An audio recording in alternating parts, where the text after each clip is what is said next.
방송에서 제공하는 투자 정보는 투자 판단에 대한 조언입니다. 방송에서 제공하는 주식의 가치, 가격 상승 및 가격 하락에 대해서는 방송사에서 보장하지 않습니다.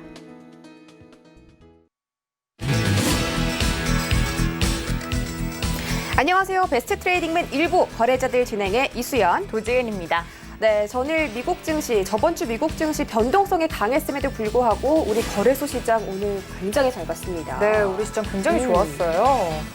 특히 오늘 자율주행도 되게 대단했잖아요. 그러니까요. 지은 씨 면허 있으세요? 저는 면허가 없는데 우리 네. 수연 앵커가 멋있게도 자동차를 직접 운전한다고 네, 하더라고요. 맞습니다. 제 차가 테슬라였으면 정말 좋았겠는데 오늘 시장 굉장히 강했던 만큼 또 여러분들의 관심 있는 종목들 많이 있을 겁니다. 이렇게 해서 오늘 모신 우리 이주연 위원님께서 먼저 일단 오늘 시장에 관심 있는 종목 어떤 거셨어요?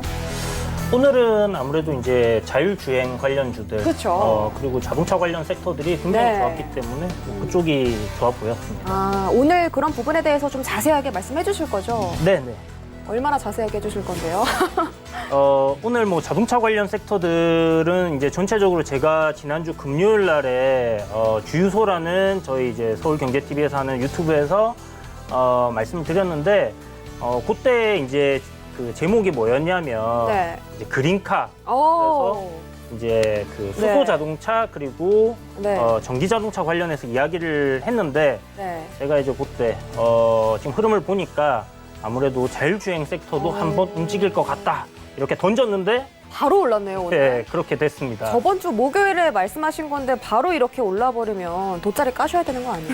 깔아야 될 것 같아요. 네, 저희 서울경제TV에 요즘 신내린 분들이 맞습니다. 많습니다. 네, 이주연 전문가님뿐만 아니라 우리 이정수 위원님도 네. 오늘 시장에 대해서 어떻게 보셨을지 좀 궁금한데 위원님은 어떻게 보셨어요? 뭐 간단하게. 지난주도 말씀을 드렸지만 시장 쉽게 안 빠지는 자리라는 말씀을 드렸고 종목별 차별화 장세가 계속 진행이 될 거라 말씀을 드렸는데 앞서서 이주연 전문가님이 이제 주유소 프로그램에 나오셔가지고 자율주행차 섹터에 있는 종목에서 모바일 어플라이언스를 많이 얘기를 하셨었어요. 네, 같은 주유소 네. 멤버시잖아요. 그렇죠. 그래서 오셔가지고 얘기했는데 진짜로 네. 정말 강하게 좀 움직였고 뿐만 아니라 오늘 수소차, 전기차부터 해서 모든 IT 부품주 그다음에 전기차, 수소차 섹터들이 강하게 움직였는데 네. 아마 오늘 그러한 내용들로 해서 오늘 내용을 채웠기 때문에 여러분들 그쪽에서 궁금하신 분들은 오늘 집중하고 보시면 좋을 것 같습니다. 네, 정말 위원님들이 말만 하면 가는 종목들입니다. 오늘 시장 좋았던 만큼 배트맨 거래자들도 힘차게 출발해 볼 수 있을 것 같아요. 네, 그럼 본격적으로 거래자들 1부 출발합니다.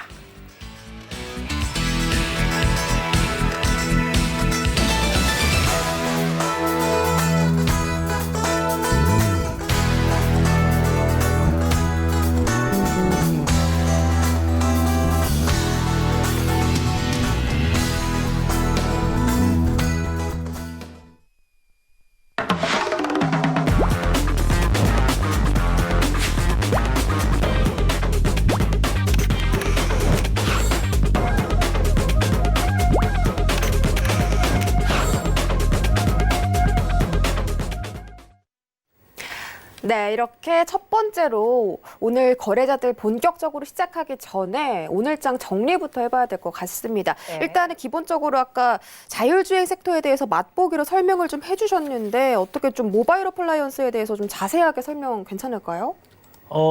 네, 모바일 어플라이언스 같은 경우는 이제 회사 기업 내용을 딱 보시면요, 그냥 자율주행이구나 네. 라고 생각을 하실 정도로 그런 사업들만 딱 골라서 진행을 하고 있는 회사거든요.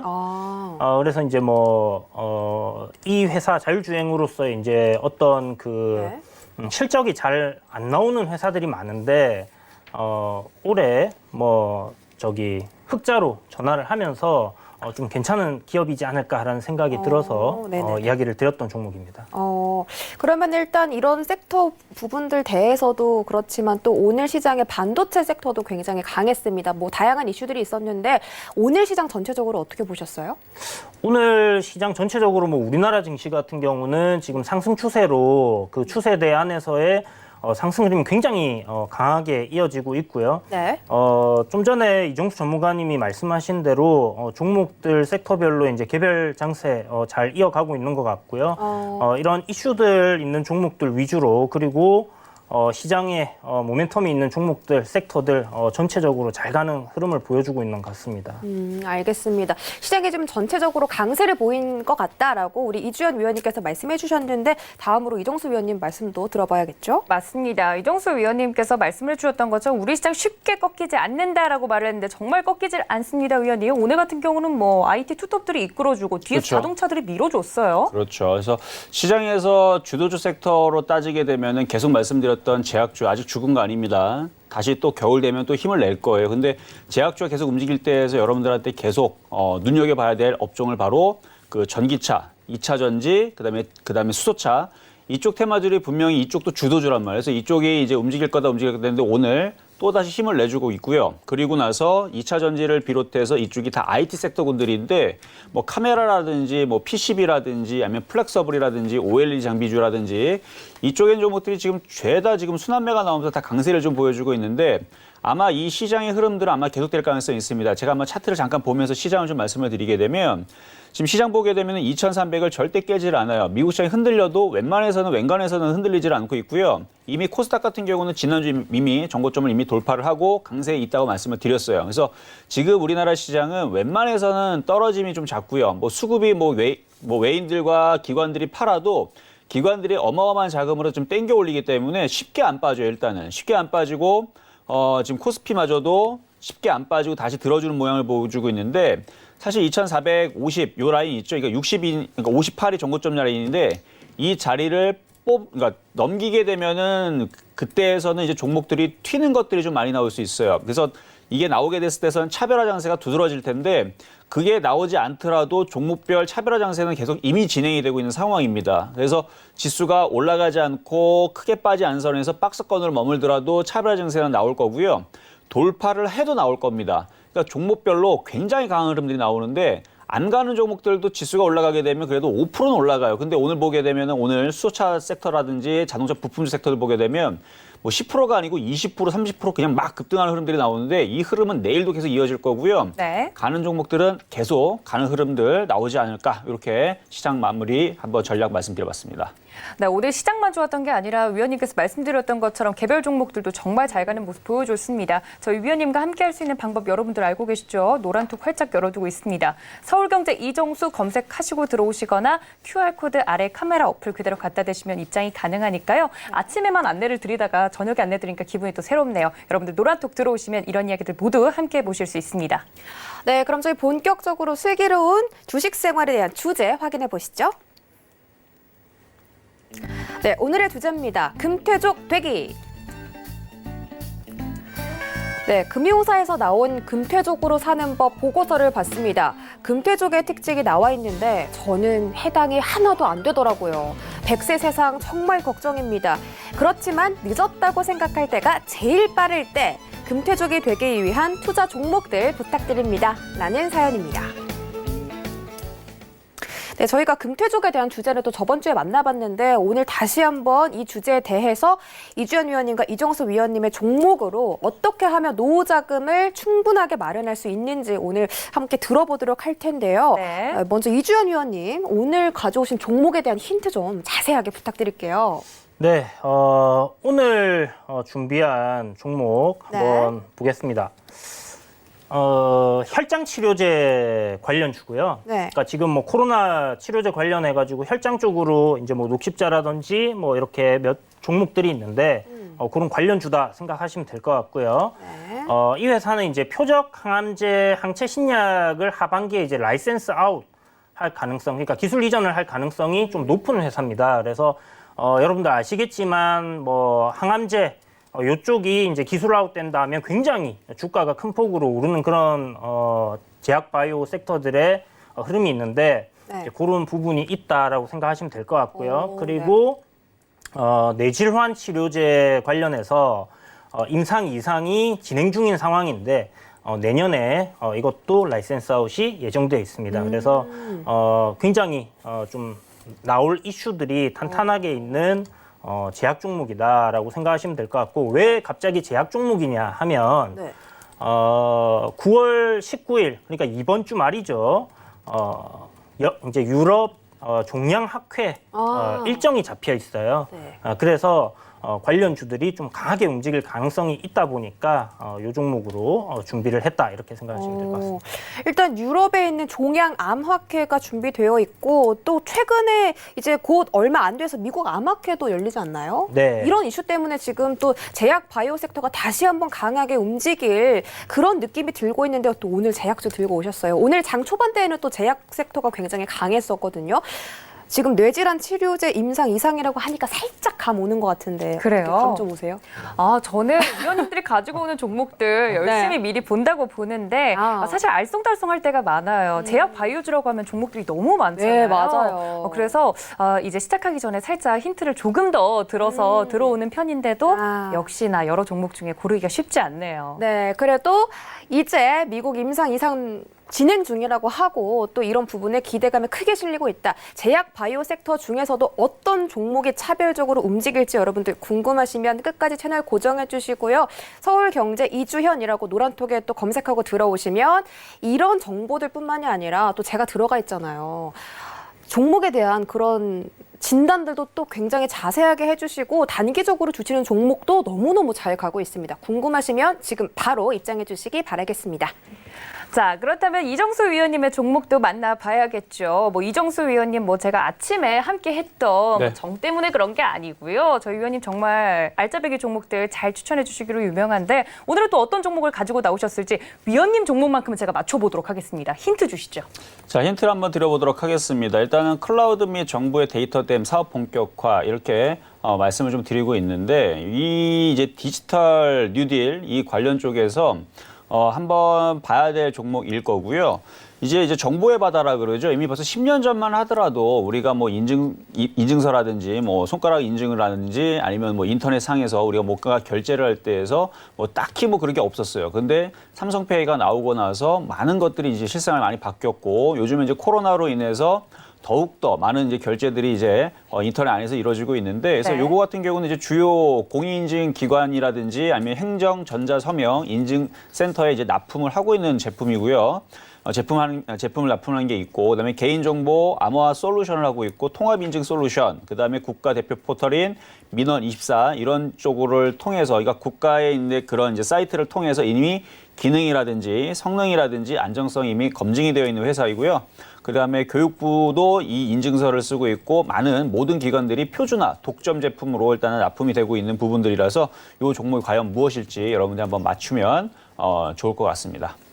네, 여러분들 종목명 궁금하시죠? 오늘의 퀴즈의 주인공은 바로 이정수 위원님의 종목입니다. 네. 1번과 2번 보기가 나갈 텐데요. 1번 같은 경우는 K사인이고요. 2번은 한국모바일 어플라이언스입니다. 이 둘 중에 이정수 위원님께서 말씀해 주신 종목이 대체 무엇일지 나는 감이 온다 하시는 분들 샵 0082번으로 1번 혹은 2번이라고 적어서 보내주시면 됩니다. 만약에 맞춰주신 분들에게는 만약에 계시다면 저희가 소정의 상품을 준비하도록 할 테니까요. 문자 샵 0082번으로 많은 참여 부탁드립니다.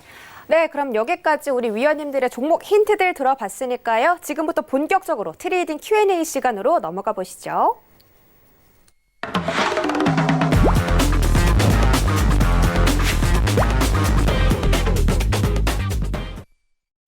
네, 오늘 트레이딩 Q&A 시간에 또 정말 다양한 이슈들이 준비되어 있습니다. 또 글로벌한 이슈들도 굉장히 많은데 네. 첫 번째 질문 우리 지은 앵커님이 소개 좀 해주세요. 네, 첫 번째 질문입니다. 많은 분들이 궁금해하실 텐데요. 네. 오늘 시장 같은 경우 특히나 IT 투톱이 우리 시장을 받쳐줬기 때문에 이런 질문이 가능하지 않았나 싶네요. 맞습니다. 첫 번째 질문은 엔비디아 47조 원의 ARM 인수, 국내 반도체 영향은? 이라는 질문으로 저희가 꼽아봤습니다. 네. 앞에 이슈를 잘 모르더라도 저희 위원님들께서 설명을 해 주실 거고요. 반도체의 이제 업황이 앞으로 어떻게 될지에 대해서는 굳이 이 종목을 갖고 계시지 않더라도 많은 분들이 주식 투자를 하신다면 맞아요. 눈여겨봐야 될 부분이죠. 네, 저희 시장에서 사실 반도체 섹터가 굉장히 강하고 또 오늘 자율주행 섹터와 또 IoT, 사물인터넷 섹터가 굉장히 잘 간 이유가 이 밑에 나가고 있는 주제 때문이라고 볼 수가 있겠는데 우리 이주연 위원님께서 또 자세하게 설명 가능하실 거라고 믿습니다. 네, 솔직히 이제 엔비디아가 이제 손정희 그 소프트뱅크에서 47조에 이제 ARM을 인수를 요번에 했어요. 뭐 차액 실현도 남기면서 지분도 한 10% 남기면서 소프트뱅크가 이제 매각을 한 부분인데, GPU의 최강자죠. 그러니까 뭐, 지금 두 가지밖에 회사가 없잖아요. GPU 쪽에는 엔비디아하고 그리고 AMD 쪽에서 만드는 이제 GPU 이 두 가지밖에 없는데 아직까지는 아무래도 엔비디아가 좀 더 우위에 선점해 있다라는 생각이 들고요. 엔비디아 같은 경우는 요번에 3000 시리즈대를 발표를 했는데요. 굉장히 획기적인 기술들이 좀 많이 들어가 있습니다. 보통 우리가 뒤에 이제 배경을 초록색으로나 아니면 파란색으로 두고 크로마키라고 해서 배경을 이렇게 바꿔가면서 활용을 하는 이제 그런 영상 효과를 이제 줬었는데 네. 그게 필요 없이 그냥 비디오 카드 자체 내에서 그걸 처리를 해주는 그런 이제 좀 기술들이 좀 많이 들어갔더라고요. 그래서 네. 상당히 기대가 되는 그런 부분이 있었는데 요번에 뭐 기술주들 좀 네. 등락 나오면서 아쉽게도 발표 이후에 주가가 좀 빠져버리는 안타까운 모습이 있었죠. 네. 그런데 이제 이게 AI와 이제 결합이 되는 부분. 그러니까 기존에 이런 기술들을 AI가 이제 자체적으로 처리를 해주는 그런 부분들이 포함이 돼 있었어요.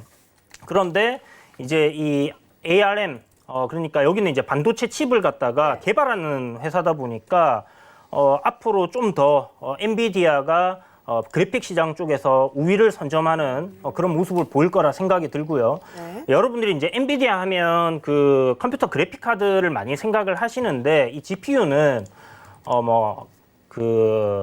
이 그래픽 카드뿐만이 아니라 자율주행, 자동차에 굉장히 많이 들어갑니다. 그래서 이 연산 처리가 굉장히 빨라야 되기 때문에 CPU로 처리하는 것보다 속도가 훨씬 빠른 GPU를 많이 사용하고 있다 이렇게 생각하시면 될 것 같고요. 네. 이게 이제 AI와 결합된다고 하면 앞으로 자율주행 시대는 좀 더 빠르게 다가올 가능성이 굉장히 높다는 생각이 들어요. 그래서 뭐 미래지향적으로 봤을 때 당연히 이쪽 섹터가 갈 거다라는 생각은 가지고 있지만 그게 이제 언제냐라는 이제 그런 의문점이 좀 있었잖아요. 네. 거기에 이제 인공지능과 자율주행이라는 화두는 우리가 늘상 접하던 부분인데 좀 더 현실적으로 다가올 수 있는 그런 부분이 생겼다라고 생각이 들고 구글이라든지 이제 경쟁업체들에게 약간 매기의 역할을 할 수 있는 그런 부분이 되지 않을까라는 생각을 합니다.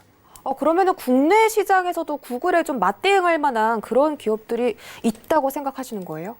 그렇죠. 오, 알겠습니다. 엔비디아와 ARM을 인수를 했는데 이제 엔비디아가 이제 기술주 조정을 받으면서 좀 주가의 하락이 나왔는데 이 인수에 대한 이 M&A에 대한 기대감이 아직 그럼 주가에 반영이 되지 않았기 때문에 엔비디아의 주가가 또 다시 한번 상승할 여력이 남아 있는 거죠. 저는 나스닥이 조정기를 거치고 나면 엔비디아 같은 경우는 저점 매수를 한다고 했을 때 네. 굉장히 괜찮은 종목이 아닐까라는 생각을 해요. 관련주들도 그럼 국내에 있는 관련주들도 저가 매수가 유효할까요? 그렇죠. 국내에 이제 인공지능 관련주 하면 지난주에 결혼 자금 만들기에서 제가 소개해드렸던 솔트룩스 같은 거, 인공지능 관련주죠. 네. 그런 부분들 참고해서 보시면 좋을 것 네, 같습니다. 알겠습니다. 지금 답변에 너무 많은 힌트가 들어갔기 때문에 여러분들이 이 정보들 가득가득 챙겨서 또 내일장 전략에 세워보시면 좋을 것 같습니다.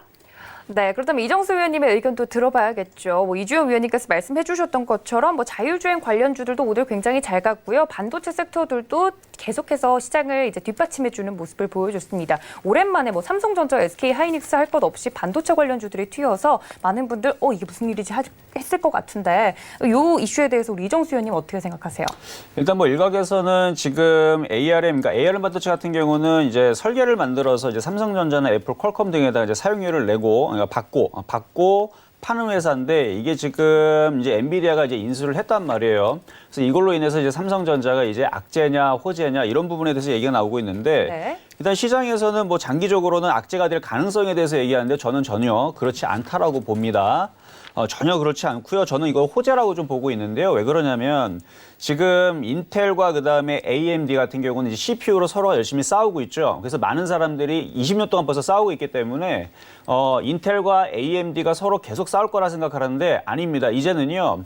어떻게 보셔야 되면 PC에서 스마트폰에서 IoT, 그러니까 사물 인터넷이라고 그러죠. 사물 인터넷으로 지금 패러다임의 전환이 되고 있는 과정이기 때문에 여기에서 지금 인텔과 AMD를 지금 노리고 있는 애들이 누구냐면 바로 퀄컴과 그다음에 삼성. 근데 삼성은 여기서 빠졌어요. 좀 이따 말씀드리겠지만 퀄컴과 애플 그다음에 지금 이렇게 이제 그 ARM 이 회사들이 원래는 이제 과거에서는 이제 모바일 쪽에 설계라든지 이런 부분만 했었던 부분이었는데 얘네들이 지금 노트북이라든지 태블릿 PC라든지 이런 부분들로 이제 넘어오면서 네. 성능들이 굉장히 좋아졌습니다. 그래서 이쪽에 있는 애들이 이제 아키텍처, 그러니까 지금 엔비디아가 인수를 한 이유들은 그 지금 인텔과 그 AMD 같은 경우는 CPU도 만들고 그다음에 GPU도 만들어요.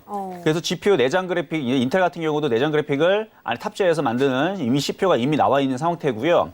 AMD 같은 경우도 라데온이라는 그래픽 회사를 가지고 있기 때문에 마찬가지 CPU와 그다음에 그래픽 GPU 같이 한 부분인데 엔비디아가 굉장히 애매해졌거든요. 그래서 안 그래도 이미 시장에서는 엔비디아가 얘네들이 자생하기 위해서는 뭔가 그 AP, 그러니까 모바일 AP가 됐든 반도체 설계가 됐든 무슨 부분이 됐든 이쪽의 부분들을 채울 수 있는 뭔가의 이제 액션을 취할 거라 생각을 했는데 사실 47조까지는 생각하지는 않았는데 살기 위해서 어쨌든 간에 인수를 한 걸로 보여지고 있고요. 그래서 지금 공룡 기업이 뭐 탄생을 했다 뭐 이런 얘기가 나오는데 그걸로 인해서 이제 앞으로 제가 보는 시장은 뭐냐면 인텔과 그다음에 AMD의 연합과 그다음에 지금 그동안에서 이제 스마트폰과 그다음에 그 CPU, 그러니까 컴퓨터 쪽에 그동안 이제 강제로 불렸었던 이제 AMD와 인텔을 위협하기 위해서 엔비디아와 퀄컴과 그다음에 ARM 이제 엔비디아 ARM 엔비디아죠. ARM 네. 엔비디아, 퀄컴, 애플 이쪽들이 이제 그 CPU 시장에 이제 들어오면서 이 성능들이 거의 CPU와 거의 맞먹거든요. 이제 그래서 얘네들이 넘어오면서 이제 아마 싸움이 되지 않을까. 그런데 여기서 또 우리가 생각해 봐야 될 게 애플 같은 경우는 뭐 그동안에서 이제 애플 맥이라든지 안드로이드 같은 경우는 ARM 기반의 이제 아키텍처를 가졌습니다. 이 아키텍처가 뭐냐면 설계 방식이라 생각하시면 돼요. 그래서 우리가 잘 알고 있는 윈도우 같은 경우는 32비트, 그다음에 그러니까 X86이라고 그러는데 32비트, 64비트의 설계 방식을 가지고 있고 ARM 같은 경우는 이제 ARM 아키텍처라고 하거든요. 그래서 설계 방식들이 틀린 건데 그동안 이제 AMD라든지 인텔 같은 경우는 이제 32비트, 64비트에 대한 윈도우에 대한 아키텍처를 가지고 이제 설계를 해서 만들었지만 삼성 같은 경우는 애플과 함께 이제 ARM 기반으로 그동안에서 이제 그 전용 프로세서라든지 이런 부분들을 만들고 했었었는데 이 부분들에 대해서 삼성이 이제 우리가 이제 여기서 궁금한 거 그러면 삼성이 앞으로 어떻게 할 것이냐. 작년과 올 초에 기사를 보게 되면 삼성 같은 경우도 그 CPU를 만들겠다라고 해서 미국에다가 공장을 지었습니다. 근데 어느 날 갑자기 얘네들이 발을 뺐어요. 그래서 공장을 지으려고 했는데 그게 이제 안 한다라고 얘기가 나왔습니다. 이게 얘네들 왜 그러냐면 파운드리 쪽에다가 삼성전자는 몰두하기 위해서 한 겁니다. 만약에 삼성전자가 CPU 시장까지 들어가기 위해서 왔다면 서로 경쟁해야 되는 부분들 때문에 굉장히 싸움이 굉장히 치열해질 수가 있어요. 그런데 CPU 시장을 먹지 않고 그냥 파운드리 쪽으로 넘어갔을 때에서는 굉장한 이점이 있는데 퀄컴이라든지 이번에 이제 인텔 같은 경우 그 삼성전자 같은 경우는 IBM에 대한 수주를 받았죠. IBM 그다음에 퀄컴 이번에 받았고 엔비디아 수주를 받았습니다. 그래서 지금 기사에 나와주고 있는 뭐 엔비디아에 대한 인수로 인해 삼성전자가 악재가 될 가능성도 있다라고 제시를 한다 그랬는데 저는 말도 안 되는 소리고요. 엔비디아가 왜 삼성전자에다가 냈느냐, 그 수주를 맡겼느냐, 바로 5나노 공정. 이 이제 나노 공정의 싸움에서 이쪽에 이제 승자가 이제 TSMC 이제 대만 회사랑 이제 굉장히 싸움의 양각구도를 가져가야 되는데 여기에서 삼성전자는 이제 CPU를 버리고 파운드리 쪽을 하는 이유가 이 앞에 있는 회사들 있죠. 좀 전에 말씀 좀 복잡하지만 인텔과 AMD, 퀄컴, 그다음에 뭐 IBM이 됐든 이런 회사들의 각자들의 이제 전투 속에서 얘네들이 이제 그거를 이제 수주를 맡겨야 되는데 나노 공정이 세밀해질수록 성능이 높아지고요. 전기가 적게 먹습니다. 여러분도 알겠지만 앞으로의 그 전자기기들은 전기를 적게 먹으면서 오래 사용할 수가 있어요. 성능이 좋아야 되는데 나노 공정이 적을수록 좋아요. 그리고 그 패키징 회사라 그러죠. 그 설계를 맡기는 그 회사들이 맡길 때에서 웨이퍼라고 하는데 웨이퍼로 찍어낼 때 그 가격 대비 성능비, 그러니까 같은 가격으로 많은 제품들을 뽑아내야지만 CPU 가격이 하락을 한단 말이에요. 가격이 하락하고 성능은 올라가고 그러려면 나노 공정에서 승리를 해야 되는데 삼성전자가 저는 승기를 잡을 것 같아요. 그래서 지금 열심히 그러니까 미국 회사들이 결국은 퀄컴과 애플과 그다음에 IRM 그다음에 엔비디아 이쪽 회사들과 AMD와 얘네들이 박터지게 싸울 때 삼성전자는 오히려 가만히 있으면서 공정들만 나노 공정만 그것만 이제 열심히 가다 담으면 걔네들이 수주를 맡길 겁니다. 그래서 저는 제가 볼 때서는 이거는 왜 호재로 보느냐? 당연한 얘기예요. 제가 봤을 때서는 지금 쭉 말씀을 좀 어렵게 해드렸지만 삼성은 가만히 앉아서 수주만 받으면 되는 겁니다. 삼성은 그 CPU를 만들지 않아요. 원래 만들려고 계획을 했었다가 접은 이유도 아마 이런 큰 시장의 흐름들을 앞으로 이 가는 흐름들을 보고 일부러 삼성전자는 그 CPU를 건들지 않은 것 같아요. 그래서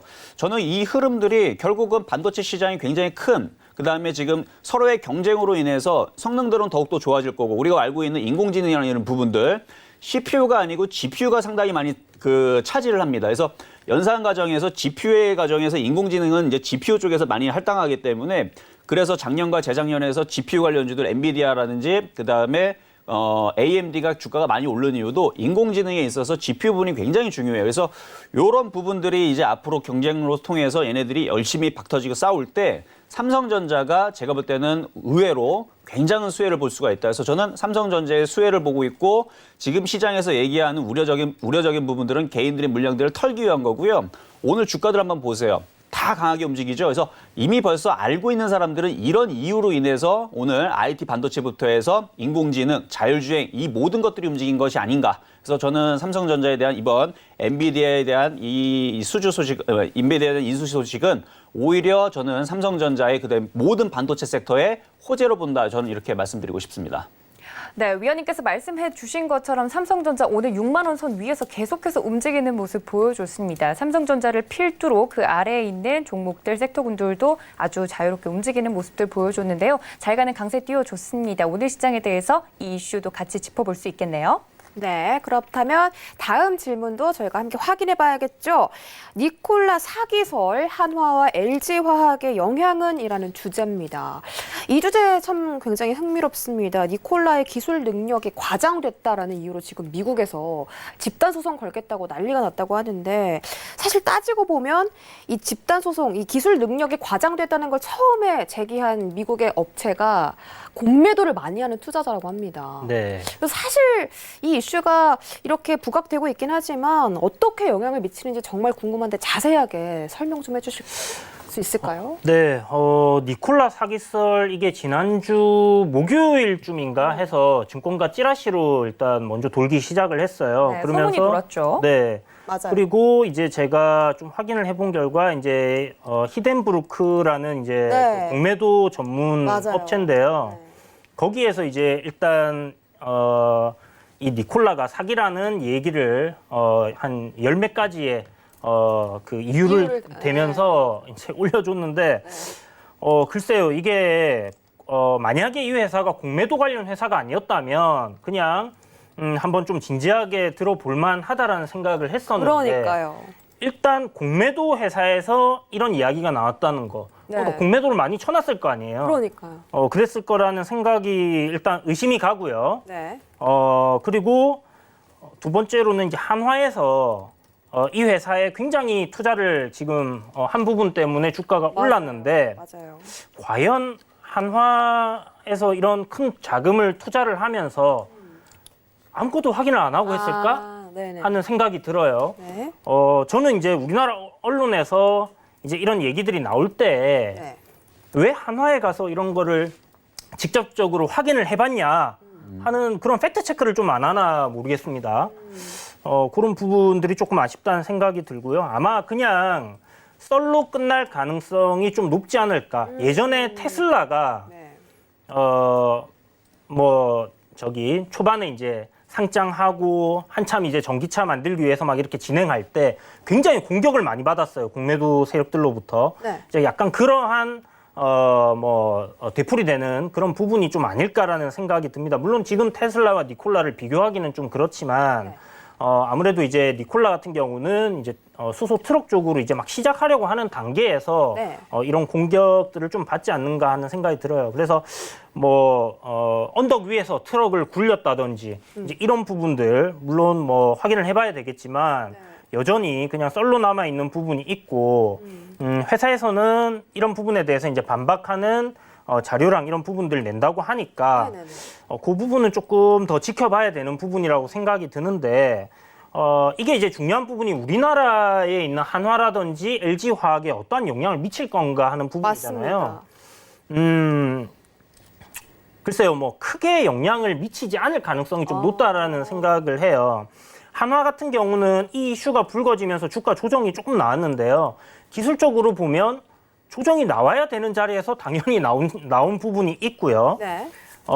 LG화학 같은 경우도 약간 그런 부분이 있습니다. 그래서 LG화학 같은 경우 조정은 제가 봤을 때 테슬라 배터리데이의 영향이 좀 더 크지 않나라는 생각이 들고 네. 하나는 역시나 뭐 하나솔루션 같은 경우에 이제 투자를 한 부분이 있기 때문에 거기에 대한 영향을 받고는 있겠지만 현재 최근에 주가가 굉장히 강하게 오른 것은 물론 니콜라라는 이런 이슈가 있었던 부분도 충분히 주가에 반영이 됐을 거라고 생각하지만 결국 하나솔루션이 가지고 있는 태양광 섹터 쪽 이쪽이 그린 뉴딜 관련해서 좀 이슈를 타면서 오른 부분이 크다는 생각을 하거든요. 그래서 크게 이 부분이 뭐 엄청난 타격을 주거나 그럴 것 같지는 않아요. 그냥 적당히 지나가는 바람 정도 이렇게 생각하시면 좋을 것 같습니다.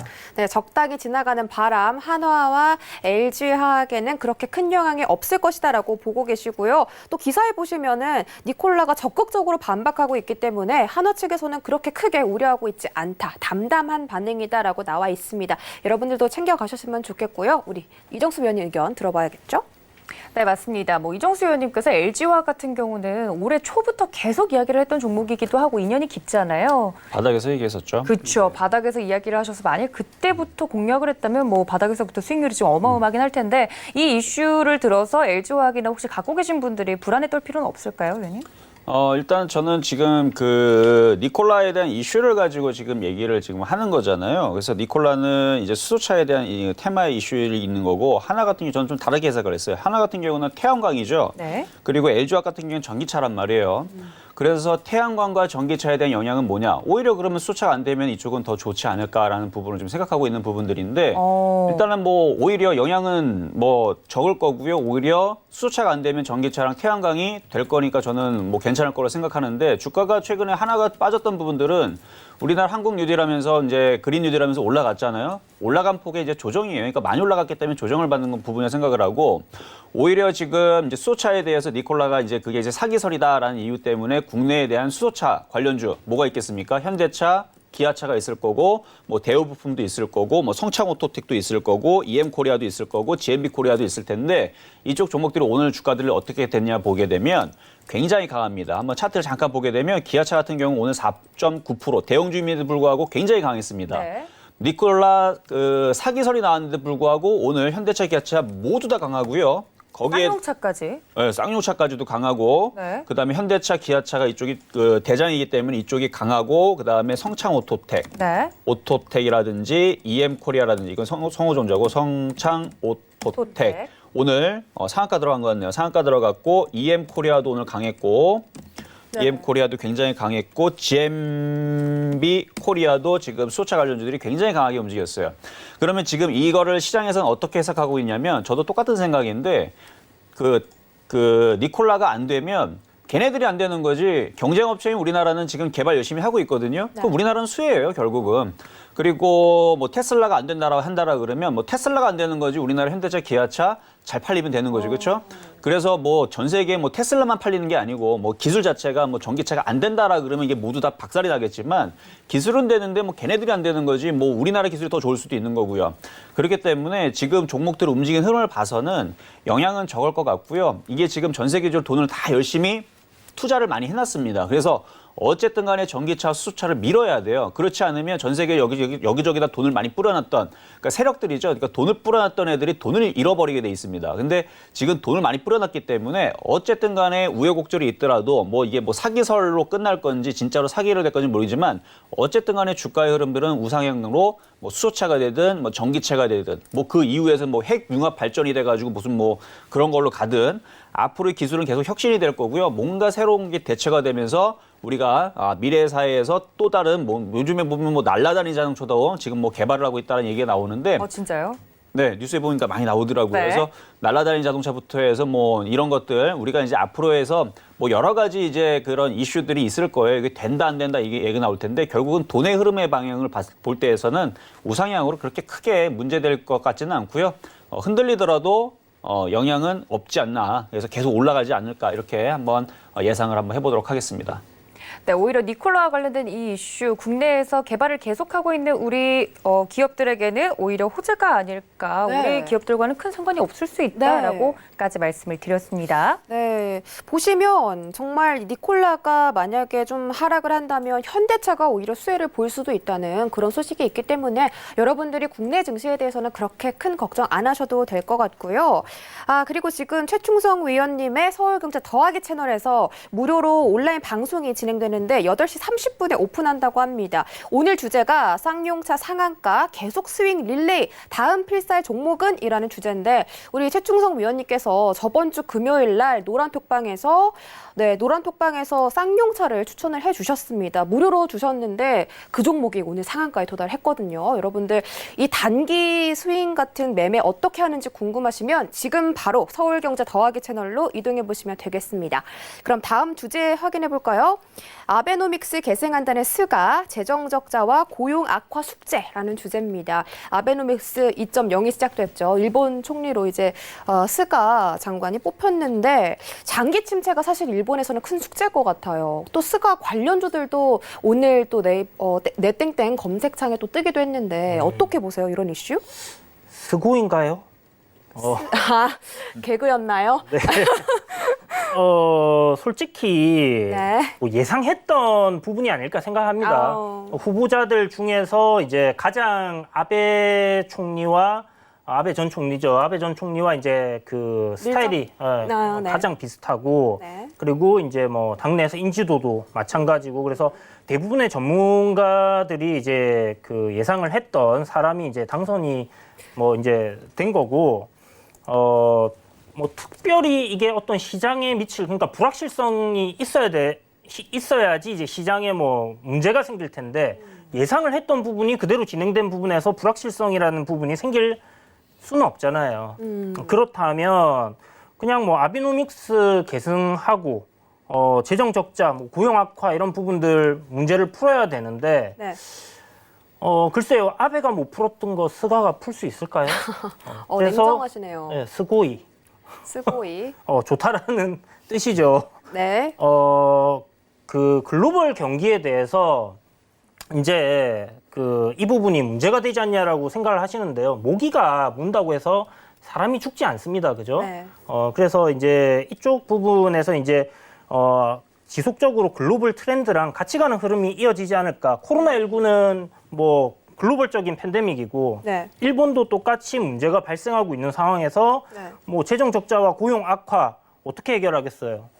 돈을 풀 수밖에 없잖아요. 아베노믹스라는 부분. 네. 그러면 뭐 미국도 마찬가지고 한국도 마찬가지고 유럽도 마찬가지고 일본도 마찬가지고 이제 계속 이렇게 돈을 푸는 그런 전략으로 갈 수밖에 없는 부분이다. 그렇다면 시장은 당연히 유동성으로 좋아지게 될 수밖에 없는 부분이죠. 그렇다면 지금 시장이 조정받은 이후에 다시 상승하는 랠리가 만들어질 가능성이 높다라는 관점을 유지를 해야 될 것 같고요.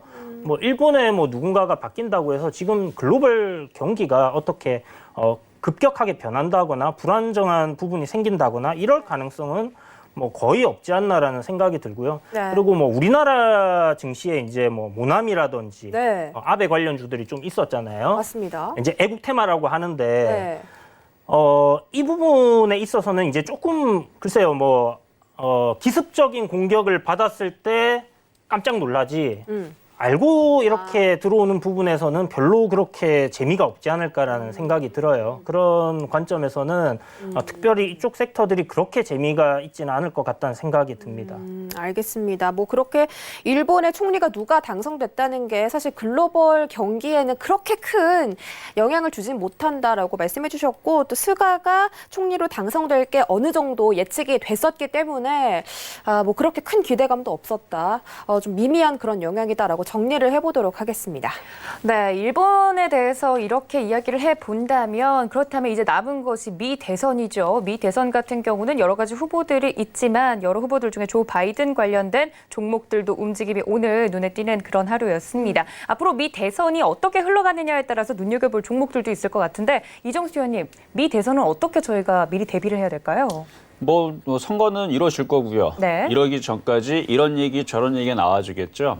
그래서 시장에서는 이제 유동성이 이제 막 풍부할 때, 특히 장세가 강할 때에서는 이런 이슈가 나오면 또 움직이고, 이런 이슈가 나오면 또 움직이고, 만약에 시장이 약할 때에서는 그 불확실성 때문에 이렇게 되면 얘가 빠지겠네. 그래서 안 좋은 걸 찾아요, 오히려. 악재를 찾는데 약할 때에서는. 근데 지금은 악재는 먹어가고 호재만 찾거든요. 그러니까 이슈가 되는 것들은 막 다 움직여요. 그래서 지금 뭐 미국 대선을 앞두고 조 바이든 이제 관련주라 해가지고 뭐 신재생 에너지, 우리나라도 지금 그린 뉴딜, 디지털 뉴딜 이렇게 하고 있잖아요. 그래서 그린 뉴딜 같은 경우 최근에 많이 움직였고, 그래서 지금 이슈가 되는 종목들은 이렇게 다 움직일 거라 생각을 합니다. 그래서 저는 뭐 앞에서 이제 아베노믹스를 얘기를 하셨었는데, 저도 마찬가지 어느 정도 예상했던 부분들에 대해서는 그렇게 크게 타격은 없을 것 같고요. 우리나라 시장이 뭐 언제까지 뭐 글로벌 증시에 영향을 받는다 하지만 일본 증시에 그 영향을 받는 느낌보다는 안 그래도 뭐 미국과 중국이었는데 요즘에는 중국과 미국 중국과 일본에 대한 그렇게 영향은 크게 받지 않나요. 그리고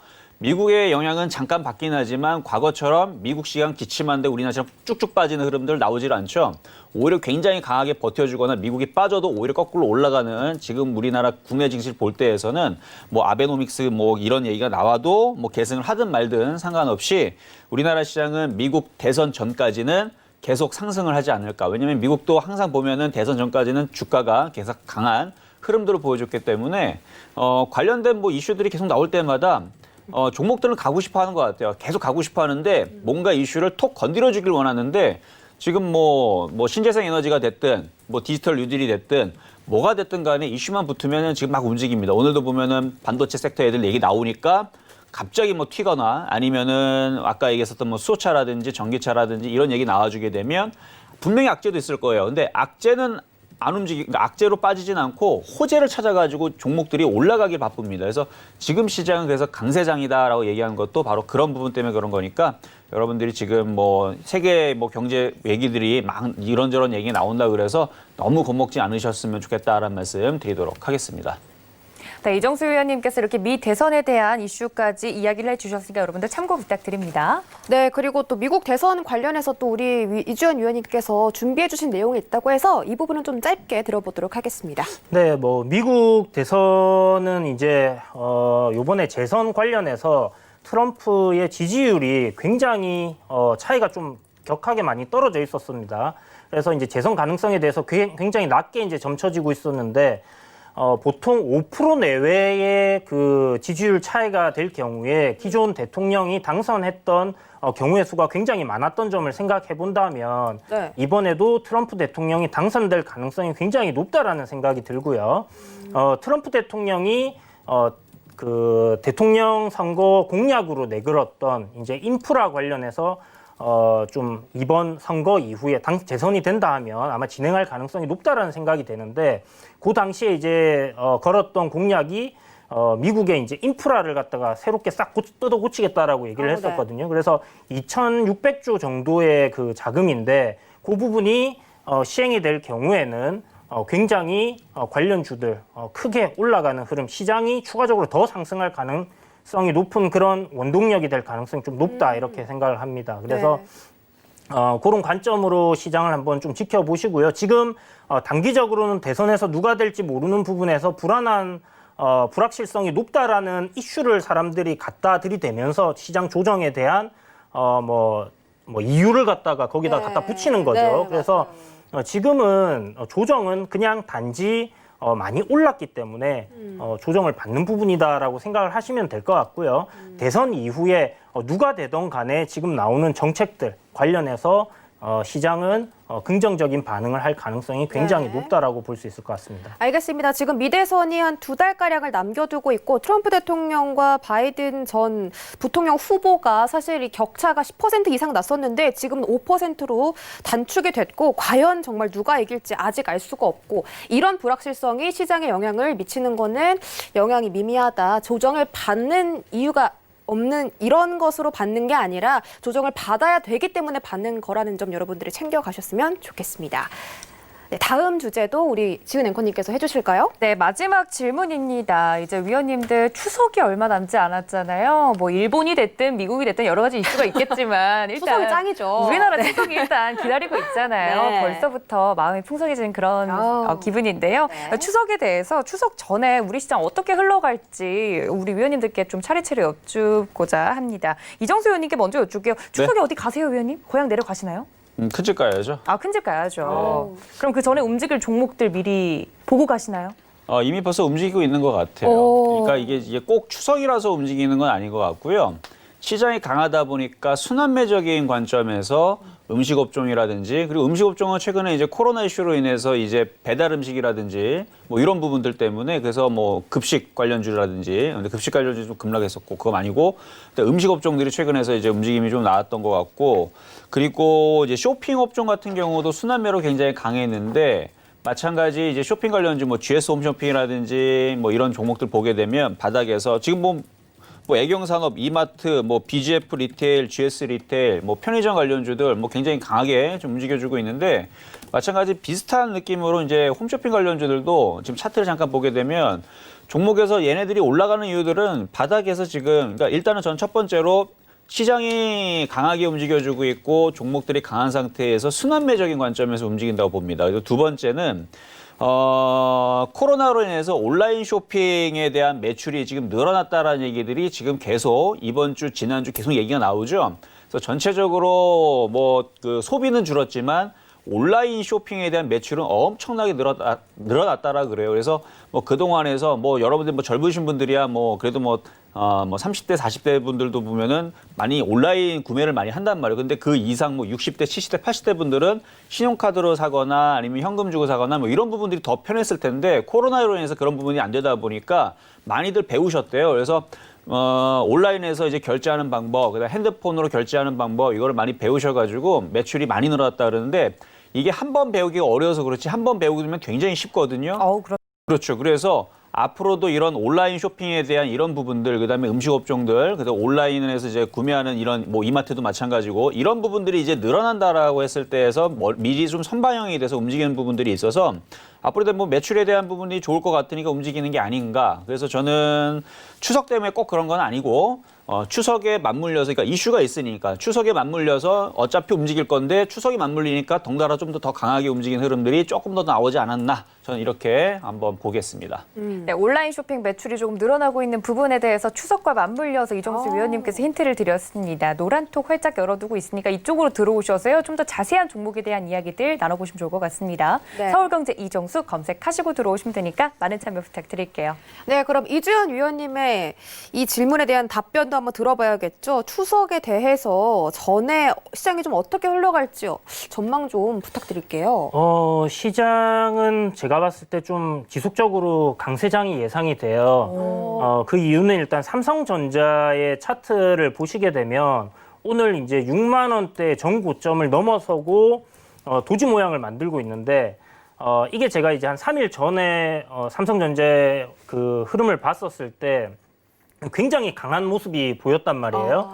그래서 지금 현재 나오고 있는 삼성전자의 호재들, 네. 아까 전에 이제 방송에서도 언급되었지만 이제 비메모리 반도체 관련해서 수주를 받는 부분들, 이런 부분들이 삼성전자에는 굉장히 호재로 작용이 되고요. 그리고 화웨이의 제재로 인해서 거기에 이제 반도체 물량을 납품을 못함으로 인해서 우리나라 반도체 시장이 좀 위축을 받을 거다, 좀 악재다라고 이렇게 사람들이 생각을 하는데 실질적으로 삼성전자 매출의 3%밖에 안 됩니다. 화웨이 쪽 향은. 그래서 결국 이 부분은 화웨이가 반도체가 부족해가지고 스마트폰을 못 만들게 된다. 그렇게 되면 삼성전자에게는 호재가 되겠죠. 네. 그리고 지금 5G 시장, 미국 시장만 327조거든요. 여기서 삼성전자가 앞으로 수주해낼 수 있는 부분들 생각해 본다고 하면 비메모리 반도체 쪽은 지속적으로 성장할 것이고 5G 통신 장비 쪽 성장할 것이고요. 그리고 지금 좀 전에 말씀드렸던 것처럼 모바일 관련해서도 화웨이가 차지하고 있는 비중이 전체 마켓 셰어가 한 17% 정도가 되는데 이 부분을 어느 정도 가져오게 된다면 삼성전자 분명히 좋은 흐름이 만들어질 가능성이 굉장히 높다 생각해요. 그러면 지금 현재 우리나라 주가 차트 보시면 지금 추세대 지금 만들면서 이렇게 우상향하는 흐름이 만들어지고 있는데 저는 전고점을 좀 넘기는 흐름으로 갈 가능성이 굉장히 높고 신고가 가능하다고 생각합니다. 그래서 추석 전 아니면 후로 해서 이렇게 네. 움직일 가능성 높다고 생각되니까 시장에 대해서 우리나라 증시에 대해서 너무 걱정 마시고 조정 시 매수 관점으로 접근하시면 좋을 것 같습니다. 네, 상승 추세 유지될 것이고 조정 시 저가 매수 유입 가능하다라고 정리해 보도록 하겠습니다. 우리 이주연 위원님께서 이렇게 차트 분석 굉장히 잘해 주시거든요. 여러분들이 노란 톡방 함께 하시면서 단기 종목도 얻어가시고 또 종목에 대한 진단, 시황까지 얻어가시면 좋겠습니다. 노란 톡방 검색창에다가 서울경제 이주현이라고 검색하고 들어오시면 되고요. QR코드 나가고 있으니까 검색 어려우신 분들은 휴대폰 카메라 오픈하시고 QR코드 비추시면 되겠습니다.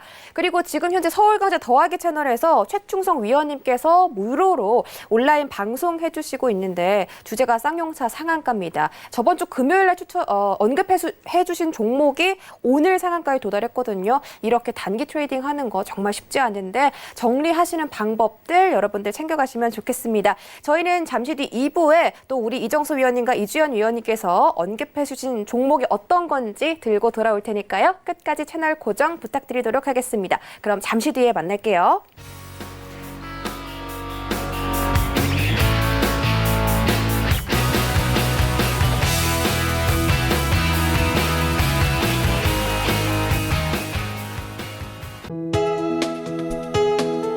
본 방송에서 제공하는 투자 정보는 투자 판단에 대한 조언입니다. 방송에서 제공하는 주식의 가치, 가격 상승 및 가격 하락에 대해서는 방송사에서 보장하지 않습니다.